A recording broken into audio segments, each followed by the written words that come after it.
It's coming down to the final hours now for the missing submarine, the tourist vessel that was visiting the Titanic shipwreck 370 miles off the coast of Newfoundland, Canada.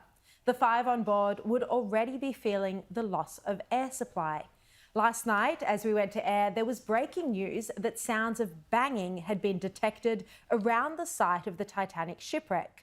But since then, no official updates on the search and rescue mission. Retired Navy Commodore Peter Scott is an expert on deep sea adventures. He just wrote a memoir, Running Deep, documenting some of the near misses that he had while commanding a submarine. Peter joins me now. Peter, thank you very much for your time. Sure. Now, you truly are an expert in this field. You've spent 34 years in the Navy. Yep. You served in 10 submarines, including as Director General Submarines in Navy Strategic Command before you retired in 2017. Yeah, that's right.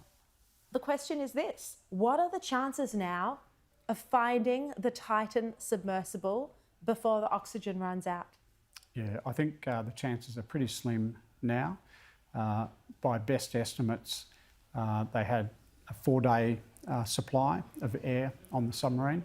That will be running out this evening. I think there's certainly, that's a calculation, so there's margin for error either way on that. But they've not found it in the first 4 days. There's more and more assets there now, so they'll be better equipped to locate the submarine in coming days. Whether or not they can do that before the atmosphere runs out is probably pretty doubtful at the moment.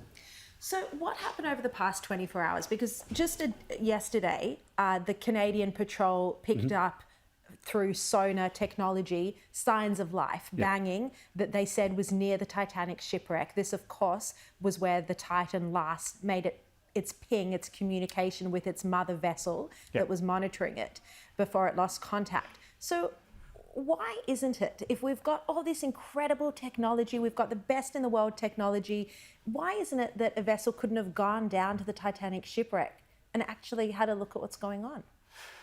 So I think you've got to have the right technology in the right place at the right time. And, there's a lot of things making this a very difficult search and rescue operation. To start with, it's several hundred miles off the Canadian coast. So any search vessel, whether it's air or sea, needs to be mobilised and needs to get there. That can take days, as we've seen. Then it's got to have the right capability to do the job, to either get down to that depth and have the right equipment to search. Very difficult Of course, it's a very small vessel. This is, I would describe it as the size of a large shark or a small whale. It took over 70 years to discover the Titanic out there in that depth of water in that part of the ocean. And as I understand, it's a very challenging problem. Deeper than 1,000 metres, it's pitch black. It'll be pitch black down there, certainly. And that's why they need the sonar, because there's no visibility at all. Is that right? So sonars operate in different ways. Some are passive, so there'll be passive sonars that have heard what was reported as those banging noises, so they're just listening for sound. Active sonars are a bit like a radar. They send out a signal and they're looking for a return. But you've got to be able to distinguish the return. Yeah. And it might look a lot like, debris from the Titanic, even if they did see it. The other way to find it, of course, is to see it, but you've got to get a robot down there with very powerful lights, and even they have, very limited field of view. We've all seen reports over the past couple of days just that really it looks like the best safety procedures weren't followed. I mean, reports that to control this submersible, they had kind of video game controllers. Yeah. And a history of things going wrong and losing contact with the mother vessel. Well, what's your assessment of how this ship was operating, charging tourists $250,000 for a trip when safety was far from assured? Yeah, so I would say complete safety is far from assured in any operation at that depth. There's just certain risks, and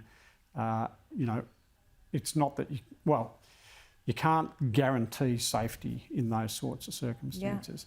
I think there'll be plenty of time once this is resolved, and there'll be plenty of questions asked to understand whether shortcuts were taken with safety. I guess what I would say is, you know, the submarine was designed for a specific purpose. You know, I would not compare it to, for example, one of the submarines that we operate in the Royal Australian Navy, because they're designed for a different purpose. They're built with capacity, they're built with capability, they're built with redundancy.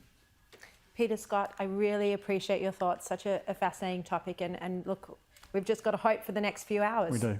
Thank you very much for your time. Thanks, Shari.